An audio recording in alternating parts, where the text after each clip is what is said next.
Hello YouTube, PsychoFox here. You're looking at my Commodore Amiga 500, and this is a machine I've had for a couple of years. Had no trouble with it whatsoever. You can see it's got a Gotek drive there. The only thing I've had, it's probably been a problem with it since day one, but I've never really noticed due to not using the keyboard that much. We've got some keys that aren't working, and I suspect as much, but I've just loaded up a system test program, a really useful program, and I'll put a link in the description below. So what we'll do is we'll have a look at the keyboard through that system test program, and it'll show you just what is the problem. So right, let's get that loaded up. Okay, so I apologise for the strobing. I've got that loaded up through my Gotek. It was just a little file I got off the internet. Excellent little program this. So there's your keyboard. So all this does, it'll light up green when your keys are okay. So you just run through, tapping all the keys. Missed that one.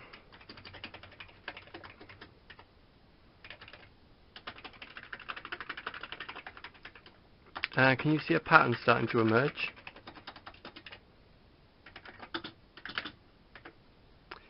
Yeah, so we've got a little streak of keys there, 1, Q, A and Z not working, and that is very indicative of a break in one of the tracks on the keyboard membrane. So yeah, one track gets corrupted, and all the keys further on down that track stop working. So what I'm going to do is pull the keyboard apart, and let's see if we can hunt down that broken trace and get it patched up with electric paint. So I got the Amiga stripped down, I've got the keyboard out, and I've just took all the screws out of the circuit board at the back and all the little screws holding the metal base plate to the keyboard here.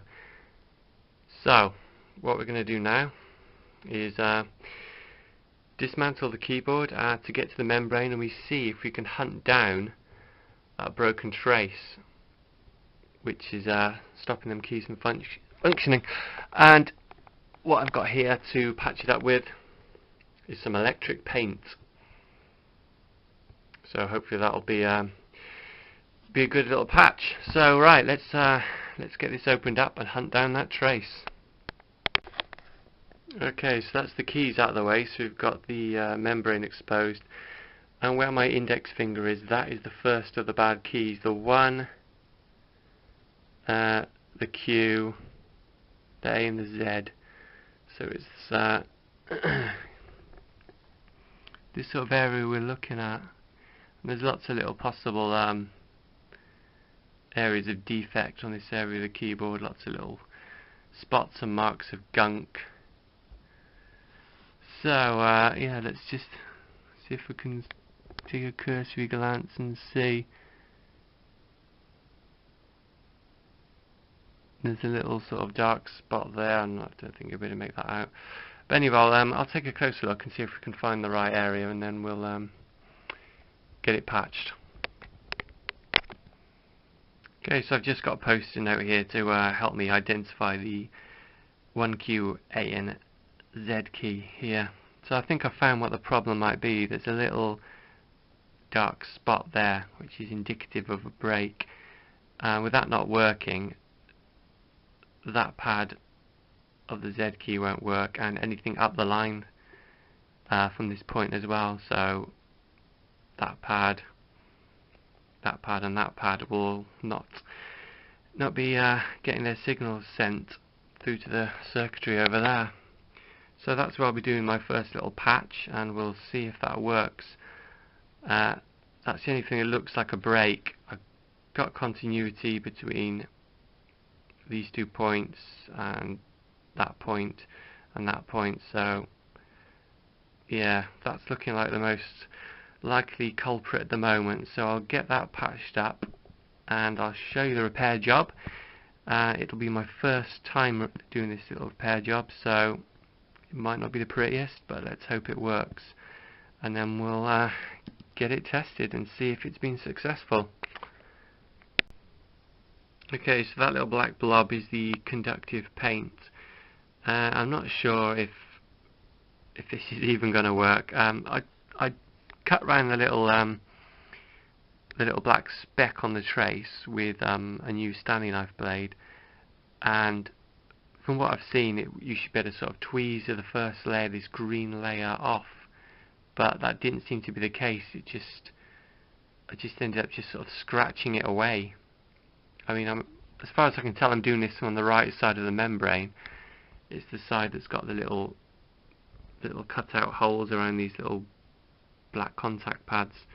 So as far as I can tell, I'm doing it right, but we'll soon see when I put it all back together. This is going to take about 15 minutes to dry, so I've just masked off the edges with this frog tape here. I've just got the yellow post-it note behind just to show it up a bit better and sort of prove to myself it's not painted through. I'm not actually cut through the whole membrane when I've been doing this. So yeah, we'll see. I'd say I don't know, probably about 60% hopeful this is going to work. It might not have even been the correct spot, but it's certainly sort of fit the criteria. So if this doesn't work, I'll just put it all back together. I mean, it's not going to stop me using the Amiga. It's just a little thing that's been niggling me, and so at some point I might swap it out for another one. So yeah, let's wait for this to dry, and we'll see what it looks like. Okay, so that's the little bodge we've done with electric paint, and it looks alright, but what I could do just to sort of check it might be functioning is just to sort of test the continuity between it and that pad, or it and that pad. So yeah, got the one bit of my probe is broken, but it should still be alright. So I'll put that on there.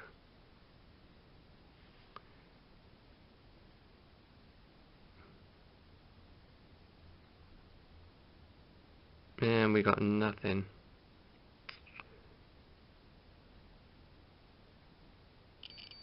So they've got continuity.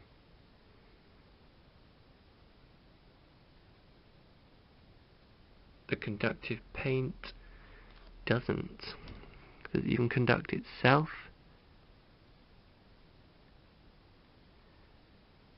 No. Well, that's not brilliant, is it? So the paint isn't even conductive. I'm not the best sort of probe for this. Perhaps it's not fully dry. Let's give it the benefit of the doubt and let it dry a little bit more. I'll also do a little test piece on this post-it note we've got here. So if we do a little test run on here,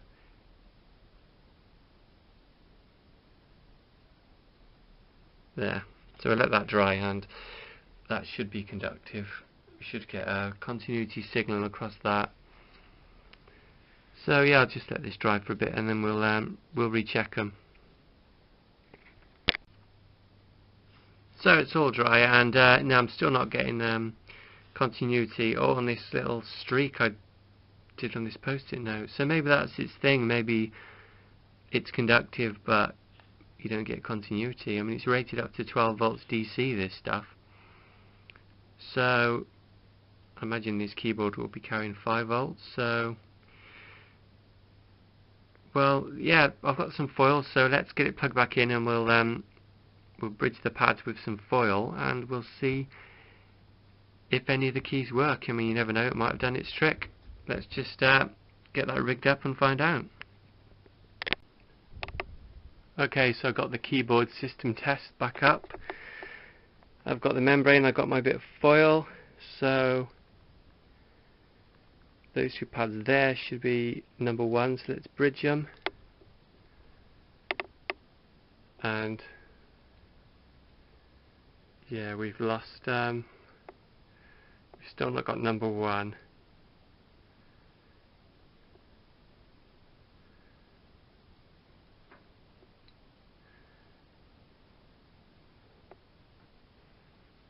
No, so as I suspected, yeah, that's not actually worked. Um, now I'm at a loss really. Was it oh,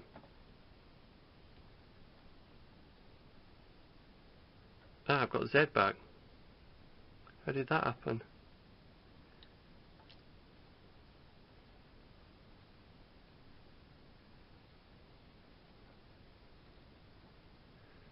That's strange. I've got Z, but I've not got any of the other ones. So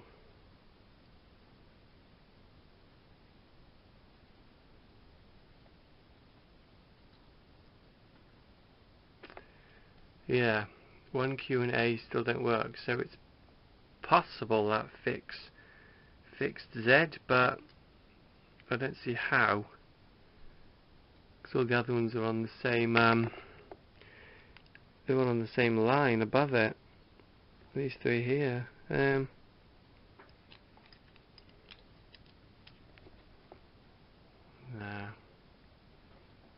So yeah, everything else is working as normal.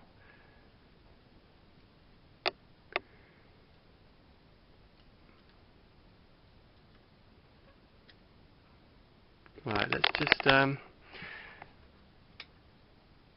won't be able to exit out of that because I don't know what keys are what. Let's just let that load up again and we'll just try to see if Z actually does work first time. So that's Z.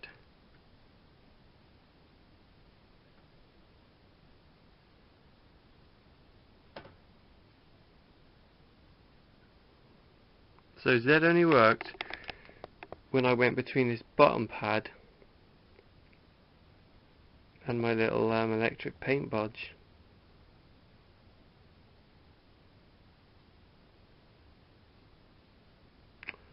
Very strange. Right, I'm going to have to do a little bit more investigating and come back to this. Because yeah, the other ones aren't working at all. So I'm not sure if it's my my repair that just hasn't worked or what. Right, let's do a bit more investigating. Okay, I'm back, and it seems that this bare connection electric paint isn't any good for these membranes. I wish I'd seen it before I'd spent £8 on it off eBay, but some other person's had exactly the same trouble with an Amiga membrane, Amiga 500 membrane, and yeah, it seems that perhaps the resistance is just too high and it just will not work. So what I've ended up doing is a bodge. I've scraped a little piece either side of the break, a little piece of the covering away. I've just scratched it until the trace is showing, and I've bridged it with a little piece of foil. You can just see it, and I've just put some frog tape over the top and pressed it down. So now, when we go in the system test, apologies for the glare.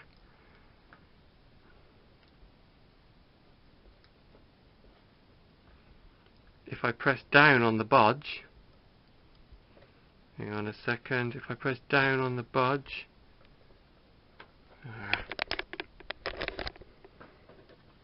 it's very hard to do one-handed. I press down on my little bodge wire,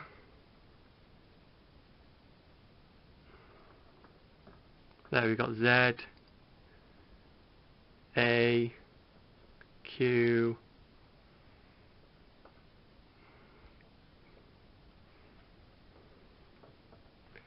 and I did get 1 before, and 1, there we go. So yeah, pressing down on that little bodge has bridged the gap, so that little broken trace at that point was the culprit. So yeah, this is obviously not putting enough pressure on it to make a great contact.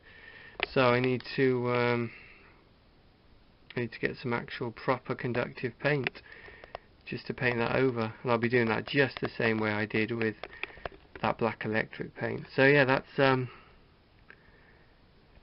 my little Amiga keyboard repair. And I mean, it's a shame that this little bodge doesn't hold in place perfectly. I mean, Otherwise, this would be job done. I mean, it's making good contact. It's making good contact. Let's just see if we can get it to stay permanently.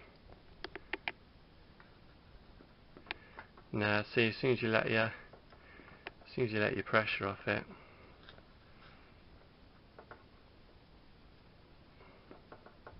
it goes.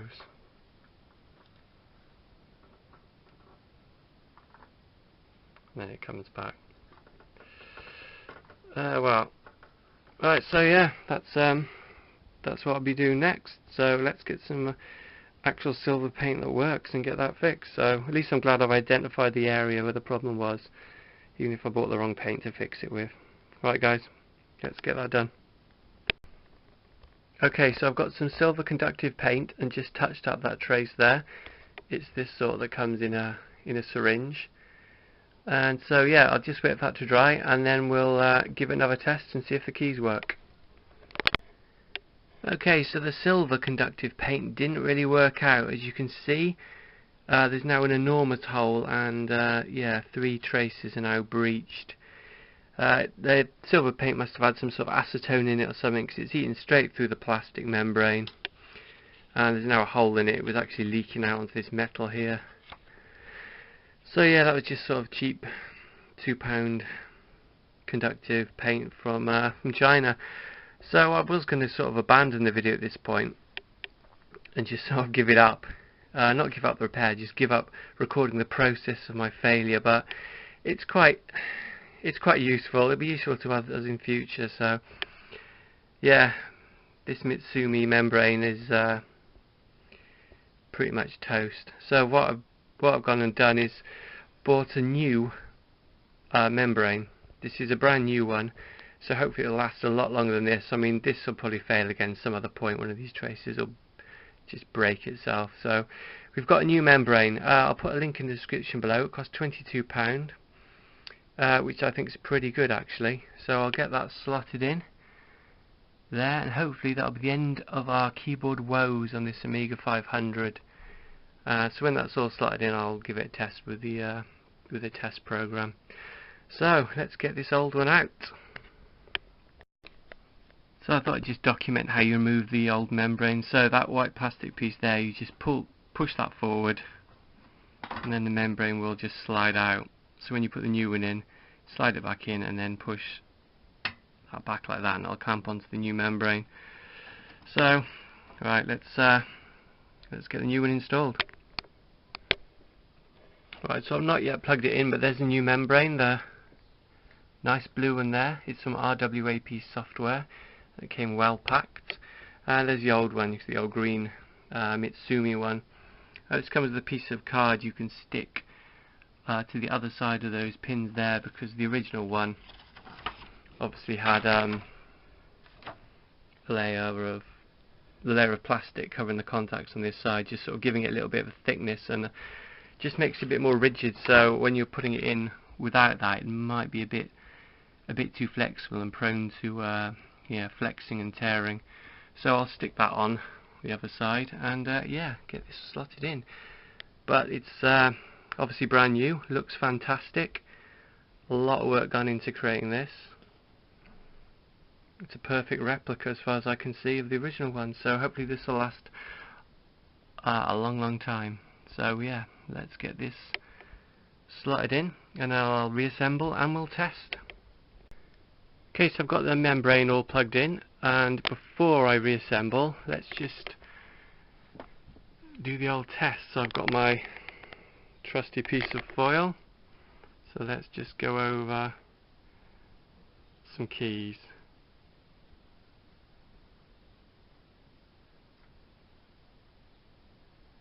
So there we can see all the ones that were giving us trouble before.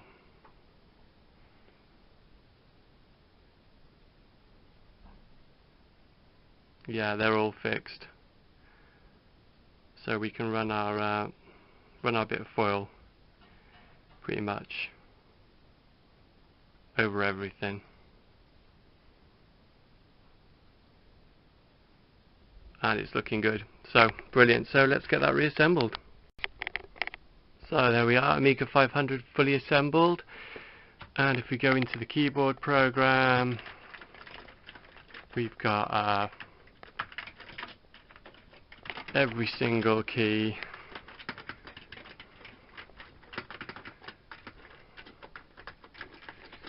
Every single key is working fine.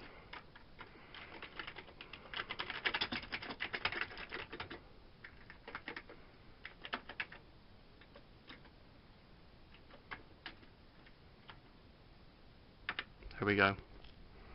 So, sorry it took a bit longer than usual this video, but I thought it was useful to document all the failures along the way and the dead ends and how I got to this process. One last key there. Yeah, so it's a shame I couldn't keep the old membrane, but there it is. But yeah, just be careful with what you're using to patch these things up with. So I hope this has been useful, but very happy to get this Amiga back and working. So have a look in the description below if you want a new membrane, because as far as I can tell, they're absolutely fantastic quality. So thanks for watching, guys.